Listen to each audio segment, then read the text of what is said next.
Hey babe. Alright, so I thought for this tutorial, I'm going to help you out with your tunnels, because you can use a little bit of work. You're getting them, but it can always be cleaner, you know? So, to start with the basic, there are 4 different tunnels you can throw.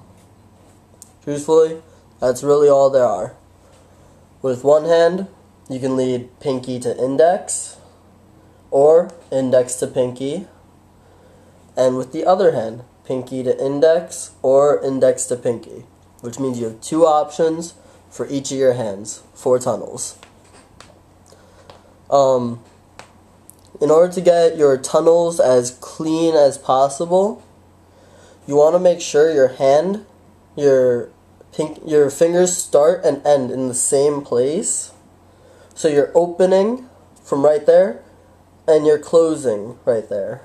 Okay? That's how you get the full circle out of it. And really, emphasize each finger opening up. It's a whole finger roll, one at a time thing. And each finger closing. Okay? Practice that, your tunnels will be so clean. Another tip to getting them nice and clean is to make sure your hands are stretching as far back as possible. Just like with king tuts and finger tuts, you want that 90 degrees when you're up front throwing it, because that will give you the widest tunnel you can have. You see what I mean? That's something that Cloud taught me at first, which didn't quite click right away, because at first it hurt to keep my hands that far bent back, but you get used to it after a while. Same thing with king tuts. That's about it for cleaning up your tunnels. Just making sure your hands are stretched as far back as possible and getting the full opening and closing out of it. Making sure you have the full circle in it. Yeah. Now, as for different options you can go with while throwing tunnels, you can either throw 1 tunnel at a time, or you can throw 2 tunnels at a time. If you throw 2 tunnels at a time, they can be going in the same direction, or they can be going in opposite directions. If you mix it up, it'll create more unique show and more unique flow. Even if you're just throwing 1 at a time, they could still be going the same direction, or they could be going different directions. You see what I mean? You already have this trick down for the most part. You just gotta make sure you close all the way. Just take that trick, try throwing different direction tunnels, or the same direction tunnels rather. Another big thing that adds creativity to your tunnels is the placement of your tunnels. Your tunnels, they don't have to be right there every time. You can put one back here. You can have them on top of each other or below each other. You can have them next to each other with your hands crisscrossed. However you want to do it. You can have them in front of and behind each other, which adds almost a flaily whip type deal. It creates 2 circles right on top of each other. It looks really cool in the show. I'm sure you've seen it. Another big trick you should learn with tunnels, which you're gonna need patience for, is take each of those 4 tunnels that you know, okay, and learn to throw them continuously. Just taking that 1 tunnel, keep throwing that same direction tunnel over and over again until you get comfortable with it.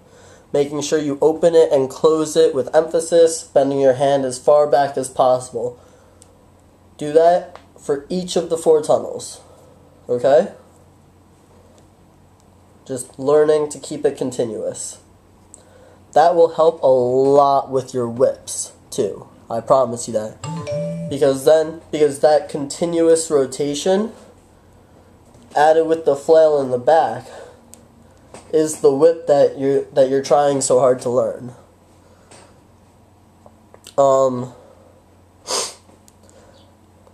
Again, when you're learning to throw those continuous tunnels, you can do both your hands at once.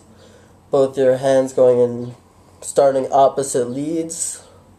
Just make sure you practice all 4 types of tunnels as much as you can.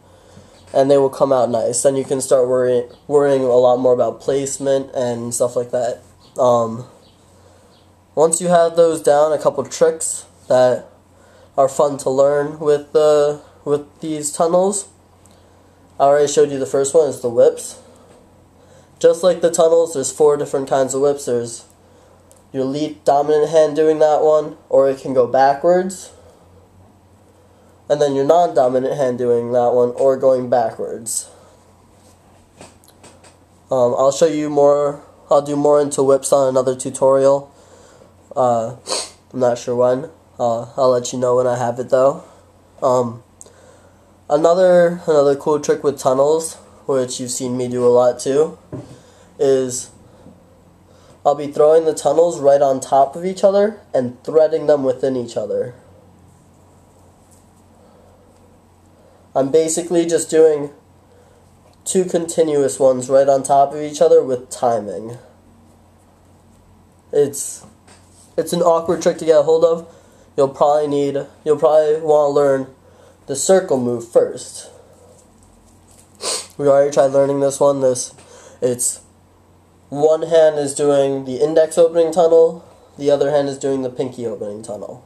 You can go the other direction with it, it doesn't matter. But the trick to that one is that your hands are crisscrossed on top of each other. So with your leading hand, okay, you're going to throw that first tunnel, index to pinky, and then as you get to the top, your other hand from the back is going to open pinky to index and throw that tunnel. Now when it gets towards the bottom, this hand will have flipped and will be opening the index to pinky. When you get to the top, your backhand flips and opens pinky to index.